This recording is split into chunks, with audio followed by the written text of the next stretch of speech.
Sekarang kita masuk topik pertama, variabel. Nah, apa itu variabel? Nah, di matematika apa namanya? Kita sering dengar variabel. Apa variabel? Menyimpan suatu nilai. Menyimpan sesuatu ya. Variabel itu digunakan untuk menyimpan sesuatu. Misalnya X sama dengan 4. Berarti 4 itu disimpan di dalam variabel X. Paham ya? Ini semua paham. Sudah lulus apa namanya? SMA. X menyimpan variabel X. Nah, bedanya variabel di sini sama di matematika apa? Variabel di pemrograman itu tidak hanya menyimpan angka. Bisa juga menyimpan huruf. Misalnya namanya adik-adik. Itu bisa disimpan di dalam variabel. Jadi saya katakan tadi menyimpan suatu nilai. Nilai itu bisa jadi huruf, angka, terus objek dan lain-lain. Apa itu objek? Nanti kita apa namanya? Kita jelaskan belakangan. Nah, jadi apa variabel itu digunakan untuk menyimpan sesuatu pemrograman, enggak hanya angka. Nah, ingat ya, variabel itu dia apa namanya? Tempat untuk menyimpan sesuatu dan dia bisa dirubah di baris berikutnya. Oke, kita lanjutkan. Nah, ini variabel. Nah, pertama nama variabel. Nama variabel bisa menggunakan alfanumerik dan underscore. Kita tes. Alfanumerik itu maksudnya apa? Alfabet. Alfabet itu apa? A, B, C, D, E, H, F, G, H, I, J itu alfabet. Numerik 0, 1, 2, 3 sampai 9. Dan underscore. Kita cek di kode. Kita cek di kode. Nah, ini saya kasih komen. Sekarang topik ke variabel. Nama variabel harus apa namanya? Alfanumerik. Misalnya ini variabel. Nah, ini sudah masuk dalam apa? Dalam sebuah variabel. Nah, ini ada merah-merah. Kenapa? Kita tes. Kita run lagi Python 01PY. Error. Variabelnya belum didefinisikan. Nah, cara mendefinisikan gimana? Nanti kita belajar. Nah, sekarang kita belajar cara menggunakan nama variabel. Jadi variabel itu bisa alfanumerik. Ini saya kasih komen dulu ya, biar nggak error. Nah, ini variabel. Ini valid boleh. Terus apa namanya? Ini variabel 2 boleh.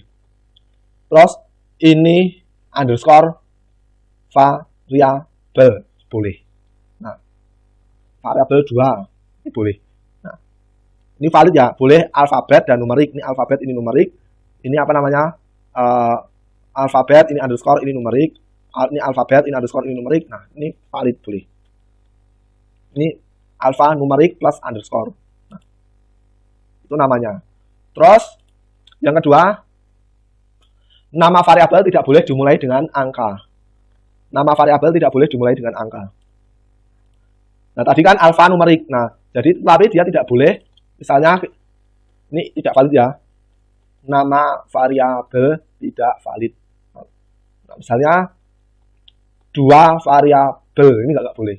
Dua variabel ini nggak boleh. Dua variabel ini nggak boleh.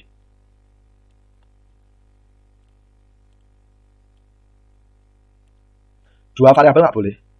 Kenapa dia harus alfa tidak boleh dimulai dengan angka? Kalau dimulai dengan underscore gimana? Boleh. Kalau dimulai dengan underscore boleh. Misalnya saya masukkan yang variabel yang boleh ya. Ini variabel ini boleh. Tapi nggak boleh dimulai dengan angka. Paham ya? Nah. Nama variabel case sensitif. Artinya apa? Besar kecil itu dianggap variabel berbeda. Nah, case sensitif itu besar kecil itu dianggap variabel berbeda. Nanti kita praktek setelah kita bisa mengisi nama variabel ya. Besar kecil itu dianggap apa namanya? Berbeda di sini. Nah, tulis case sensitif. Variabel nama dengan variabel nama itu berbeda, dianggap berbeda. Nanti kita tunjukkan. Variabel nama dengan nama itu dianggap berbeda. Dan berbeda juga dengan nama, ini juga berbeda. Besar kecil huruf itu apa? Dibedakan, itu case sensitif. Di Python itu dibedakan. Secara umum pemrograman itu apa namanya? Case sensitif. Secara umum. Saya nggak tahu, mungkin ada yang tidak case sensitif, saya nggak tahu. Tapi secara umum pemrograman itu case sensitif.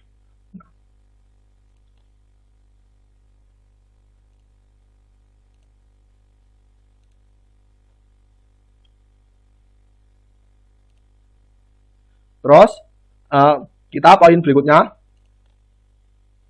nama variabel tidak boleh ada spasi.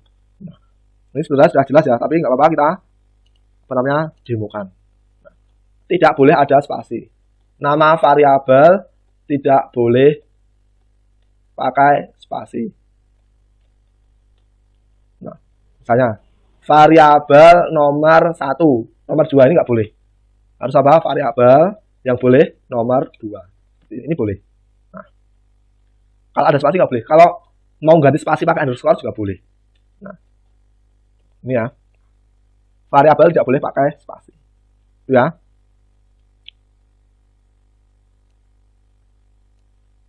Nah, tadi kita sudah mempelajari aturan-aturan dari membuat nama variabel. Nah, sekarang kita mau mengisi variabel. Mengisi dengan nilai. Misalnya, mengisi dengan nilai itu dengan tanda sama dengan. Nah, nanti apa? Saya tulis tanda kutip sama dengannya. Nanti ada beberapa perbedaan istilah. Tanda ini, tanda sama dengan ini di dalam pemrograman itu namanya menyimpan. Contohnya misalnya ini, angka 10 disimpan di dalam variabel yang bernama angka. Paham ya? Angka ini bacanya angka 10 disimpan dalam variabel yang bernama angka. Kita cek. Kita sudah bisa menyimpan angka. Misalnya kita cek di sini. Ini ya. Angka 10. Sorry, pakai tanda ini. Terus kita tes. Kita run dulu. Yang atas ini saya komen ya. Saya blok. Kalau di Visual Code diketik di blok Ctrl plus tanda garis miring. Nanti bisa otomatis komen. Di blok terus Ctrl plus garis miring. Nanti bisa komen otomatis. Nah, nih, kita mulai di sini. Ini semua saya komen jadi dia tidak dieksekusi. Nah, selain komen itu untuk memberi komentar, komen itu juga berguna untuk menyembunyikan perintah. Nah, ini tidak akan tereksekusi. Kenapa? Karena sebelah kanan tanda cross ini, tanda pagar ini tidak dieksekusi. Ini tidak dieksekusi. Yang dieksekusi hanya ini. Kita run, kita save, Ctrl S, terus kita run. Nah, adik melihat sini, nggak ada apa-apa. Kenapa nggak ada apa-apa? Karena kita tidak menampilkan di layar. Kita menampilkan gimana? Pakai print angka. Nah, save. Nah, 10 ya. Nah, sekarang kita cek tadi variabel yang tidak boleh. Nama variabel tidak boleh dari angka dulu. Misalnya ya, kalau angka 2 boleh ya. Misalnya ini saya tulis angka 2, ini valid ya. Saya tulis 2. Terus kalau angka 3 saya tulis gini, ini nggak boleh, ini merah. Berarti error. Ini angka 2 ya. Ini error ini. Nah, error ya. Nah, ini sebelum tadi dia mengeksekusi, interpreternya mengeksekusi baris pertama. Oh, ini ada ada komen dilewati. Baris kedua komen, seterusnya sampai baris ke-23. Dia ada komen dilewati. Baris ke-24 dia nggak ada statement, nggak ada perintah. Baris ke-25 ada perintah, masukkan nilai 10 di dalam variabel angka. Masukkan nilai 2 di dalam variabel angka 2. Ini dieksekusi sukses. Nah, yang ketiga ini gagal dieksekusi. Kenapa? Karena ini error, ini invalid. Ketika ini gagal dieksekusi, yang bawah ini juga tidak dieksekusi. Nah, yang bawah ini juga tidak dieksekusi. Ini salah ya, ini harusnya angka 2 nih. Ini 3 angka. Ini salah. Coba kita cek lagi, ini tetap salah ya. Kenapa? Karena dia bilangan kedua, variabelnya didahului dengan huruf ya. Kita cek lagi. Nah, dia error lagi ya. Nah, sekarang kita perbaiki. Tadi nama variabel tidak boleh didahului dengan angka. Sekarang kalau underscore gimana? Nah, ini nggak merah ya ketika kita pakai underscore. Nah, underscore gimana? Ya, namanya. Nah, ini bisa ya kalau pakai underscore. Nah, terus ini tadi tidak boleh nama variabel tidak valid jika angka. Nah, sekarang kita tes case sensitive. Saya kasih komentar lagi, tes case sensitive. Nah, misalnya saya huruf besar angka, terus 2, huruf kecil angka 3, terus huruf besar semua angka 4. Nah, ini nanti akan beda-beda. Saya print yang pertama adalah ini saya komen dulu ya, ini biar nggak bingung kan. Nah, print apa namanya? Angka. Nah, dengan A besar. Nah, adik-adik kalau mau menebak ini hasilnya apa? Kalau saya tebak ini hasilnya harusnya 2. Keluarnya harus 2. Nah, harus 2. Terus kalau ini saya ganti kecil semua angka. Saya save, Ctrl S jangan lupa. Terus saya run lagi. Hasilnya berapa ini? Harusnya 3. Terus saya sekarang besar semua angka. Harus saya save, Ctrl S. Harusnya apa lagi? Harusnya 4. Nah, ini ya, ini variabel. Nah, terus kita cek lagi ke sensitif. Nah, terus apa namanya? Variabel tidak boleh dengan spasi. Ini saya tadi tidak boleh dengan spasi ya. Ini variabel tidak boleh spasi. Nah, sekarang saya cek angka 2. Nah, ini harusnya tidak boleh ini angka 2. Print angka 2. Ini tidak boleh. Nah, error, invalid syntax. Invalid syntax. Ya. Variabel tidak boleh dengan angka. Tidak boleh dengan spasi. Nah, terus variabel juga tadi variabel itu hanya boleh alfa, numerik, dan underscore. Tidak boleh dengan spasi, tidak boleh dengan misalnya saya tulis add gini dolar juga nggak boleh, minus. Nah, minus nanti juga apa? Nggak boleh, nanti perkurangan dan lain-lain. Itu ya. Nah, terus solusinya gimana? Kalau adik-adik punya apa? Variabelnya terdiri dari 2 suku kata. Variabelnya terdiri dari 2 suku kata gimana? Caranya pertama digabung gini. Cara pertama. Terus cara kedua pakai underscore. Terus cara ketiga, misalnya angka 3 ya, ini saya bedakan. Atau angka 2 juga sama, angka 3 aja. Terus atau dengan punuk unta, angka 4. Nah, notasi punuk unta namanya. Jadi apa? Setiap kata itu di huruf besar. Angka 4 misalnya, angka 45 misalnya. Setiap suku kata baru di huruf besar. Mau pakai cara apa aja terserah. Mau kecil semua cara menggabungkannya, atau angka 3 pakai underscore atau seperti ini. Ini untuk menggabungkan nama variabel menjadi apa? Yang terdiri dari beberapa kata. Nah, programmer umumnya pakai ini.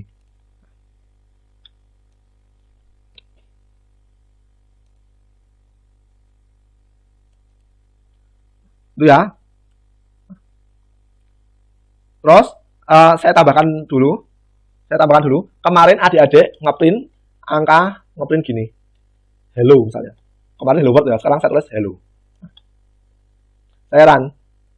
Dia nulis hello. Nah, bedanya ada tanda kutip sama tidak ada tanda kutip itu apa bedanya? Kalau tidak ada tanda kutip itu nama variabel, kalau ada tanda kutip itu berarti artinya huruf.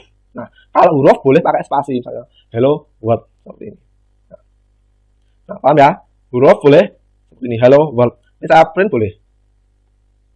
Nah, atau misalnya gini, nama variabel nama saya. Nah, saya gunakan untuk nyimpan string. Tadi kan variabel boleh nyimpan apa saja. Boleh angka, boleh string, atau boleh huruf. Nah, ini saya tulis Arya Dananjaya. Terus saya tulis print out di sini. Saya tampilkan di layar nama saya. Saya save, jangan lupa di save, terus di print. Nah, bisa ya. Nah, kalau ini tanpa tanda kutip, itu namanya variabel. Kalau dengan tanda kutip berarti dia string. Oke, saya cek lagi, misalnya ini. Saya kasih tanda kutip. Saya copy tadi, saya kasih tanda kutip. Nah, ini nanti yang atas munculnya Arya Dananjaya, yang bawah munculnya nama saya. Nah, paham ya? Nah, ini paham ya? Saya harap sampai sini adik-adik paham. Kalau ada tanda kutip itu artinya apa? Artinya huruf. Nah, kalau ini nggak ada tanda kutip, artinya apa? Nama saya. Nah, huruf itu apa? Kalau huruf nggak hanya alfanumerik, boleh apa saja. Boleh kali, bagi, dan lain-lain. Terus variabel bisa juga menyimpan hasil penjumlahan, pengurangan, dan lain-lainnya. Misalnya saya tulis di sini jumlah sama dengan 1 tambah 2 tambah 3. Nah, nanti jumlah berapa? Jumlah ini munculnya apa? Ini saya delete ya ini. Ini saya cut sama. Terus saya komen lagi biar nggak nyeruti. Nah, jumlah 1 tambah 2 tambah 3 seterusnya. Hasilnya berapa? Nanti hasilnya harusnya 5. Nggak percaya kita cek. Kita print itu menampilkan di layar. Layarnya apa? Terminal ini. Nah, print jumlah 6 ya harusnya. Harusnya 6. 1 tambah 2 tambah 3. Jangan lupa di save, Ctrl S, terus di run. Nah, harusnya 6. Ini menampilkan jumlah. Paham ya? Variabel bisa menampilkan apa saja. Bisa menyimpan, bukan menampilkan, tapi bisa menyimpan apa saja.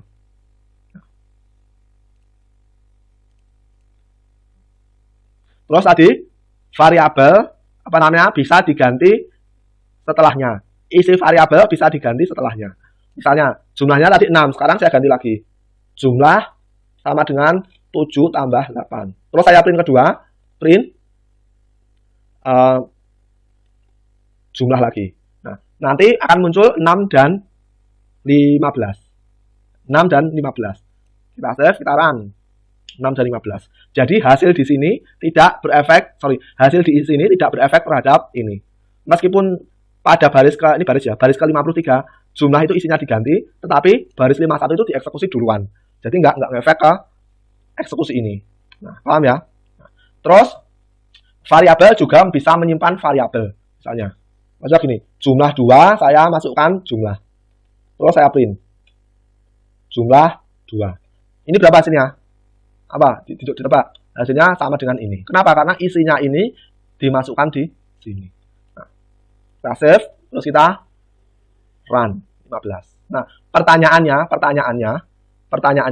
sekarang kalau jumlah kita ganti 6.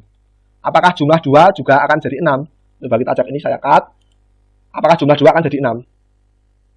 Print jumlah. Kalau jumlah sudah pasti 6. Nah, sekarang jumlah 2 akan jadi 6 enggak? Kita save, kita run. Jumlah 2 tetap. Nah, berarti ini yang dipindah di sini apa? Yang dipindah itu isinya jumlah ini. Paham ya? Jadi, jika jumlah 2 diganti, ini nggak akan ngefek ke, jika jumlah ini diganti nilainya, nggak akan ngefek ke nilainya jumlah 2. Jadi, isinya di sini, ini di copy di sini. Nah, contohnya gampangnya gini. Adik-adik ini, misalnya ini buku ya, misalnya gampangnya gini, ini buku. Adik-adik punya buku, misalnya namanya Mekanika Tanah. Terus, punya lainnya copy buku, misalnya. Nah, bukunya ini berarti buku ya. Bukunya ini di copy, terus dimasukkan di variabel copy buku. Nah, paham ya? Adik-adik punya buku, terus bukunya di copy. Nama kopiannya tadi copy buku. Nah, terus sekarang bukunya ini dicoret-coret, diedit. Misalnya buku yang asli, adik-adik kasih stabilo, kasih catatan. Apakah yang buku originalnya tadi, ketika adik-adik ngasih stabilo, kopiannya ikut kena stabilo? Jawabannya enggak ya. Nah, jawabannya enggak kena stabilo. Saat copy buku. Terus yang bawah buku. Terus yang atas tadi saya stabilo. Misalnya buku, saya ganti isinya Mekanika Tanah yang dicoret. Yang di stabilo misalnya. Nah, ini enggak ngefek. Nah, paham ya? Nah, jadi kopiannya tadi nggak ngefek di sini. Nah, sekarang kalau yang kopian bukunya sekarang dirubah. Kopian bukunya ini sekarang kopian bukunya dirubah. Copy buku saya ganti judulnya kopian, atau saya ganti Mekanika Tanah yang dicoret-coret misalnya. Kita print. Nah, enggak, itu jadi sebuah objek yang berbeda ya tadi. Nah, jadi yang ini tuh di-copy ke sini. Buku ini isinya buku di-copy di sini. Bukan bukunya dimasukkan sini. Paham ya? Isinya buku ini di-copy di sini. Nah, jadi dua-duanya itu terpisah. Buku sama kopiannya buku itu terpisah. Ketika dicoret-coret, itu coret-coret kopiannya, bukunya nggak berpengaruh. Terus bukunya di stabilo, kopian bukunya nggak berpengaruh. Paham ya? Saya harap paham. Nah, jadi variabel juga bisa menyimpan kopian dari nilai variabel lainnya. Nah, paham ya? Nah, gampangannya seperti itu.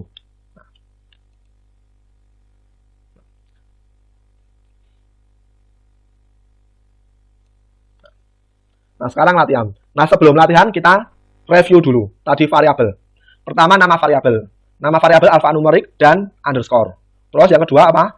Nama variabel tidak boleh dimulai dengan angka. Nama variabel tidak boleh ada spasi. Itu yang pertama. Terus, cara mengisi variabel bisa langsung dengan angka atau kopian dari nilai variabel lainnya.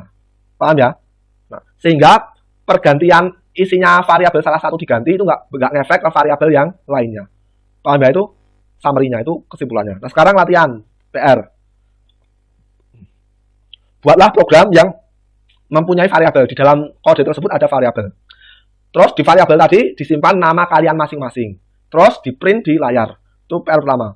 Kalian buat sebuah variabel namanya bebas, bisa nama saya, bisa nama orang ganteng kalau orang narsis, nama orang cantik kalau orang narsis, atau apa? Nama Ale. Variabel namanya aku yang selalu mencintaimu tuh, besar kecil tuh kayak apa namanya? Di nama-nama Facebook itu anak-anak Ale itu. Enggak masalah. Besar kecil kayak anak-anak Ale enggak masalah. Terserah nama apa aja. Nama Ale enggak masalah. Apa? Misalnya namanya apa aja, nama Ale enggak masalah. Itu ya. Yang penting memenuhi syarat tadi. Namanya sampai panjang banget kayak anak-anak Ale di Facebook itu nggak masalah. Oke, ada buat variabel. Terus simpan nama kalian. Nah, nama asli ini jangan nama Ale, nama beneran. Ya, nama variabel boleh nama Ale, tapi variabel yang disimpan tadi jangan nama Ale. Ya, nah, nama kalian misalnya siapa? Misalnya Indra, misalnya Bayu dan lain-lainnya. Nah, terus disimpan di variabel, terus di print pakai perintah print, terus muncul di layar. Itu ya. Jadi jangan langsung di print nama kalian, disimpan dulu di variabel. Kenapa nggak boleh langsung nama kalian? Karena ini subbahasan variabel, oke? Nah, sebenarnya nggak salah itu langsung nama kalian, tapi ini karena subbahasan variabel harus disimpan dulu di variabel. Nah, itu ya, itu PR pertama. PR kedua, buatlah program yang ada variabel. Kalian buat variabel, menyimpan hasil penjumlahan tanggal, bulan, tahun kalian, tahun lahir kalian, lalu di print di layar.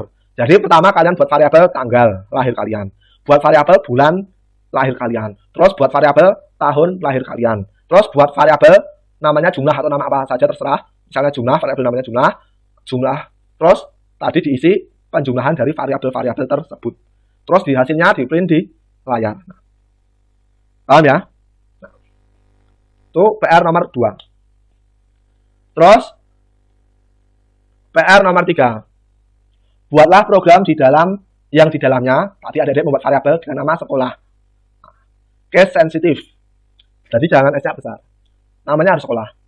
Kemudian di dalamnya tadi disimpan nama SD kalian pada variabel tersebut. Nah, ini jangan SD ala ya, misalnya sekolah PT mencari cinta sejati, itu nggak boleh ya. SD mencari cinta sejati itu nggak boleh. Harus SD beneran. Ya. Nah, ditulis itu ya. Adik-adik punya variabel sekolah, terus disimpan nama SD kalian di variabel tersebut. Kemudian di print di layar. Nah, nanti di screenshot dikirim ke Pada. Dikirim ke apa namanya? Diupload di tugas. Nah. Terus nomor 4, tadi ada nama sekolah. Nah, nama sekolah diisi dengan nama sekolah, variabel sekolah diisi dengan nama sekolah. Terus apa namanya? Variabelnya tadi sekolah mungkin diganti misalnya sekolah SD, sekolah jadul misalnya, dan lain-lain terserah. Terus di print ditampilkan di layar. Nanti outputnya nama SD kalian. Paham ya? Nah, ini apa? Variabel. Saya harap sampai sini variabel sudah paham semua.